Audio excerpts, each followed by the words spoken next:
الحمدللہ رب العالمین والصلاة والسلام علی سید المرسلین نبینا محمد وعلی آلہ وصحبہ اجمعین وبعد۔ آج کے اس پروگرام میں جو باتیں عرض کرنا چاہتا ہوں وہ قربانی کے سلسلے میں ہے اور قربانی کے بالخصوص ایام اور اس کے اوقات کے سلسلے میں ہے۔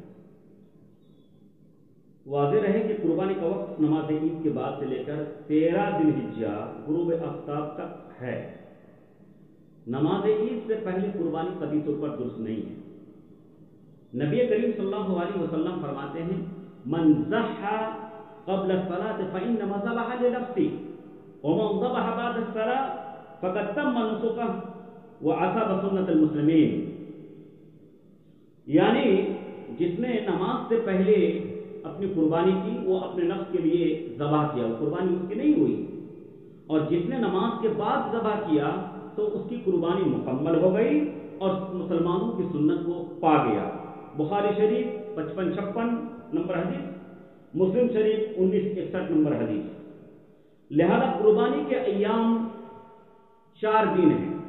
ایک پہلا دن کو یوم النحر کہا جاتا ہے، دوسرے تیسرے اور چوتھے دن کو ایام التشریق کے نام سے جاتے ہیں، یعنی 10 تاریخ 11 تاریخ 12 تاریخ 13 تاریخ۔ زاد المعاد جلد نمبر 2 صفحہ نمبر 319۔ اسی طرح دیکھا جائے فتویٰ اللجنہ دائمہ جلد نمبر 8 406 نمبر صفحہ۔ اس موقع کی تائید حضرت جبیر بن مطعم رضی اللہ تعالیٰ عنہ کی بھی حدیث سے ہوتی ہے۔ آپ نے ارشاد فرمایا کل ایام التشریق ذبح، ایام تشریق کے سارے دن ذبح کے اوقات ہیں۔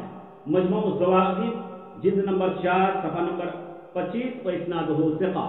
لہذا یہ واضح رہے کہ قربانی انسان 4 دن کر سکتے ہیں۔ قرآن جس دن ہم عید کی نماز پڑھتے ہیں اس دن جس کو یوم النحر کہتے ہیں، اگلا دن 11 تاریخ، پھر 12 تاریخ، پھر 13 تاریخ کے سورج غروب ہونے تک انسان یعنی مکمل 4 دن قربانی کر سکتا ہے۔ وصلی اللہ تعالی نبینا محمد وسلم۔ السلام علیکم ورحمۃ اللہ وبرکاتہ۔